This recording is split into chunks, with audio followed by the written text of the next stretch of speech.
اسی قرآن سے پوچھ لیں کہ اگر مولا کائنات یہ فرما رہے ہیں کہ یہ آیت میری شان میں ہے، تو قرآن سے پوچھ لیجئے کہ کیا گواہ جو ہے وہ عالم ہوتا ہے، اور کیا وہ عالم علی ہیں؟ تو پھر چلیے دربار سلیمان میں، اور چرندوں پرندوں درندوں جنات سب کی زبان آتی ہے حضرت سلیمان کو، اور سب حاضر بھی رہتے ہیں ان کے دربار میں، دربار لگا رہتا ہے، اور پرندے اپنے پروں کو پھیلائے ہوئے سایہ کیے رہتے ہیں تاکہ نبی اللہ کو دھوپ سے بچائیں پرندے۔ ایسے میں نبی اللہ حضرت سلیمان نے محسوس کیا کہ ایک دھوپ کا ٹکڑا آیا، نظر پڑی، یہ دھوپ کہاں سے آ رہی ہے؟ سلطنت کے بادشاہ بھی تھے، نبی بھی تھے، تو مزاج پہ بار ہوا، فوراً نظر اٹھائی، یہ کس نے جگہ چھوڑی؟ آواز آئی حدود نے۔ حدود عربی لفظ ہے، اور آیت میں لفظ حدود ہی آیا، اور قرآن کی ہی وجہ سے وہ ہر زبان میں حدود ہو گیا، اردو، ہندی، عربی، فارسی، سب میں وہ حدود ہے۔ اب یہاں پر آیتیں ہیں، پڑھتے چلے جائیے، سورہ نمل میں بھی، سورہ سبا میں بھی کئی جگہ تذکرہ حضرت سلیمان کا قرآن میں ہوا ہے۔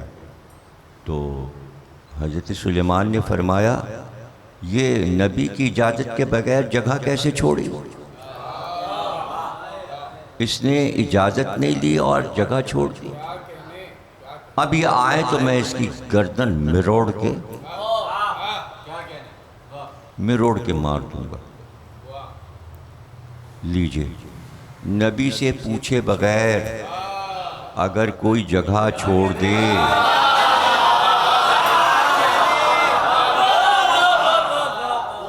ہیں، قرآن ہے، قرآن کی آیت ہے۔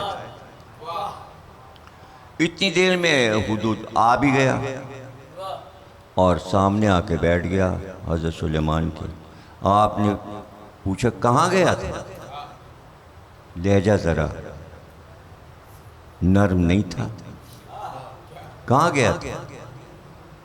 اچھا، اسے بھی آتا تھا، ظاہر ہے کہ نبی کی صحبت میں رہ کے آداب تو آ ہی گئے تھے، اس کو دربار کے آداب آ گئے تھے۔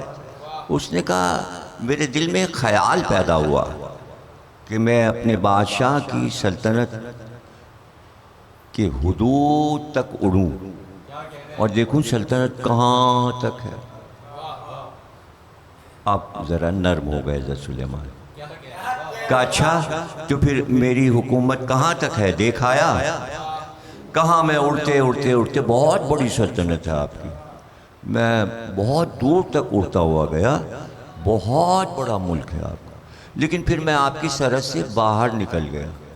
کیا مطلب؟ یعنی میری سرحد کہیں پہ ختم بھی ہوتی ہے؟ کہاں ایک دوسرے ملک میں نکل گیا میں، وہ ملک سبا ہے، اور وہاں ایک عورت حکمراں ہے، میں نے دیکھا، اور ساری قوم اس کی اطاعت کرتی ہے عورت کی، اور نبی اللہ وہ اس کا نام بلقیس ہے،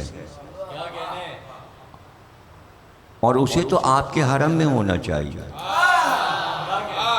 وہ اپنے ملک کی ملکہ ہے۔ وہ اسی وقت حضرت سلیمان نے کہا کون ہے جو بلقیس کا تخت لائے؟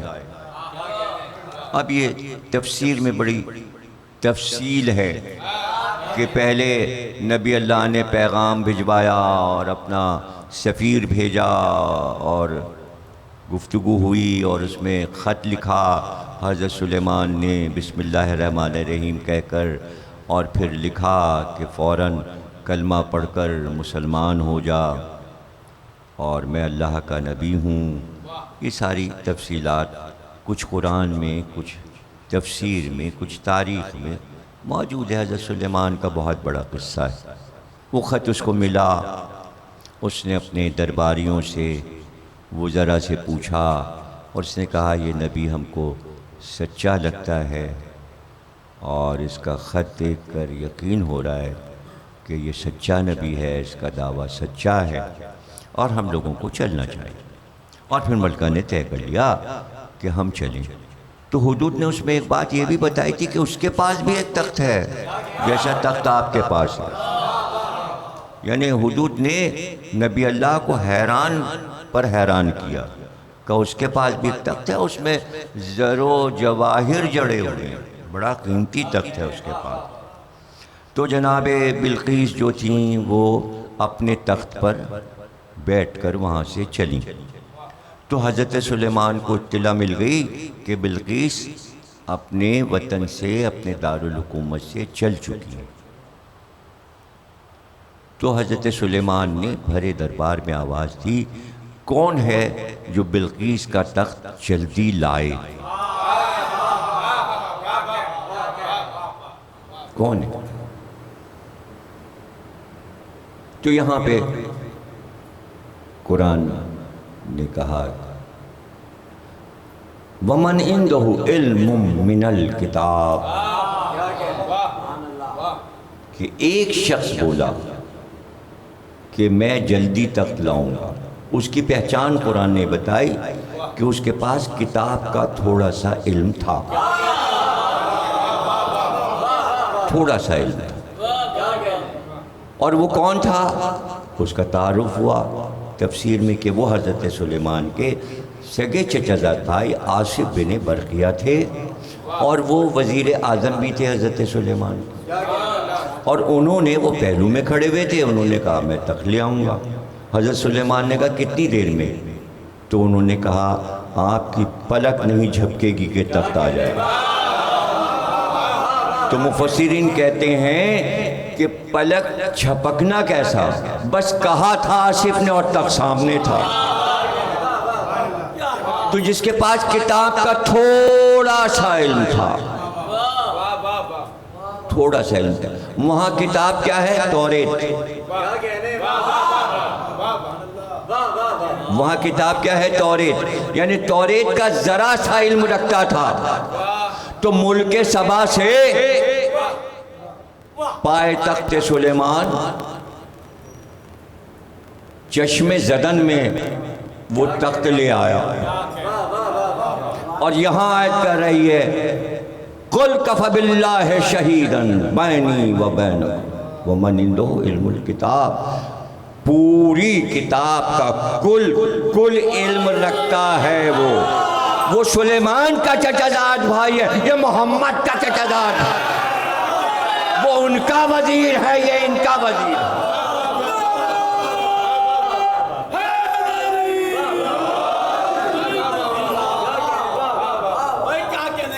یہاں بھی علی کی جو فضیلت بیان ہوئی، علم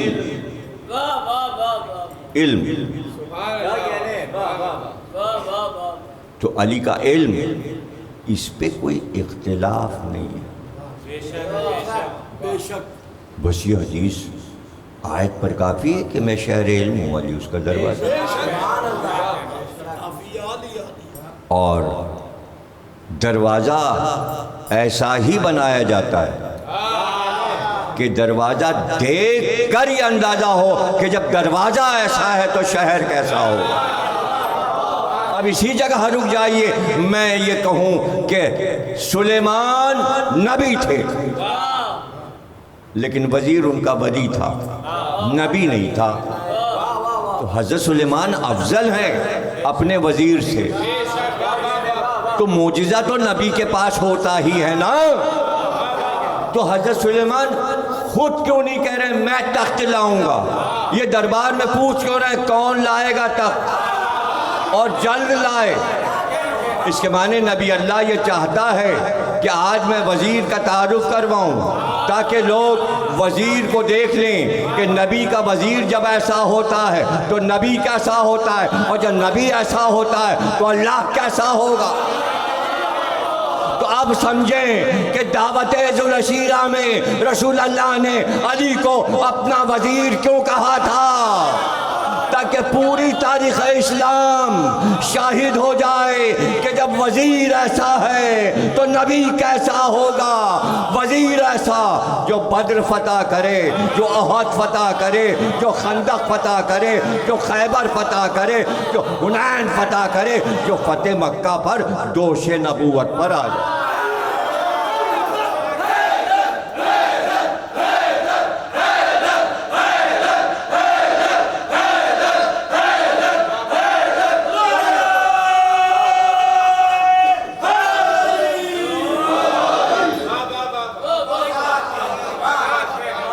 اب جو لوگ کہتے ہیں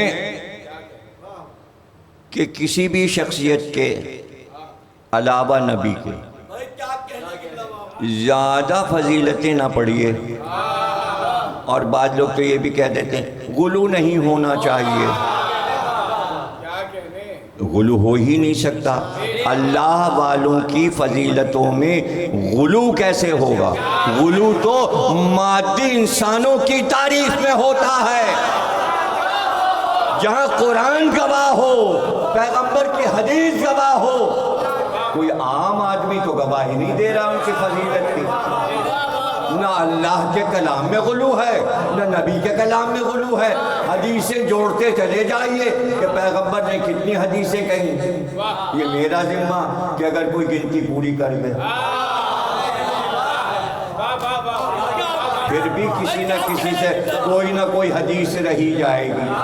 کچھ حدیثیں امام بخاری نے لکھی، پھر کچھ امام مسلم نے لکھی، امام احمد بن حنبل نے مسند میں لکھی، اور جو سب سے رہ گئی تھی نا، ترمذی سے بھی اور نسائی سے بھی اور مسند سے بھی اور کیا کہتے ہیں مسلم سے بھی اور بخاری سے بھی، تو ایک کتاب لکھی حاکم نیشاپوری نے، مستدرک حاکم، اور کہا یہ حدیثیں رہ گئی تھیں علی کی شان میں، بلکہ ایک جلد پوری مقرر کر دی مولا علی کے لیے۔ اور دلیل کیا بنائی؟ دلیل بھی سن لیجیے۔ حاکم نیشاپوری نے دلیل یہ بنائی کہ بخاری میں جو حدیثیں مولا علی کی شان میں ہیں اور جو مسلم میں، تو ان حدیثوں کے جو راوی ہیں وہ سچے تھے، جبھی تو وہ حدیثیں صحیح میں لی گئیں۔ تو راوی تو سچے ہیں، انہوں نے کہا یہی سچا راوی ایک اور حدیث علی کی بیان کر رہا، ایک اور حدیث بیان کر رہا، ایک اور حدیث بیان کر رہا، انبار لگ گئے حدیث کے، راوی وہی ہے۔ بھئی راوی تو سچا ثابت ہے نا بخاری اور مسلم اور ترمذی سے۔ تو حاکم نے کہا دیکھیے یہ سچا راوی ہے، یہ حدیث چھوٹ گئی، یہ رہ گئی، یہ رہ گئی۔ پھر بعد والوں نے لکھا، انہوں نے کہا دیکھیے یہ حدیثیں رہ گئی تھیں، پھر اور آگے آئے یہ حدیثیں رہ گئی تھیں۔ اچھا، اب حدیثیں اور آیتیں اپنی جگہ، اب انہی حدیثوں اور آیتوں میں اتنی فضیلتیں ہیں کہ 1400 سال سے بیان ہو رہا ہے، ختم نہیں ہوئی، ختم نہیں۔ بول انٹرٹینمنٹ کے شوز دیکھنے کے لیے ہمارے چینل کو سبسکرائب کریں اور بیل آئیکن پر کلک کرنا نہ بھولیں۔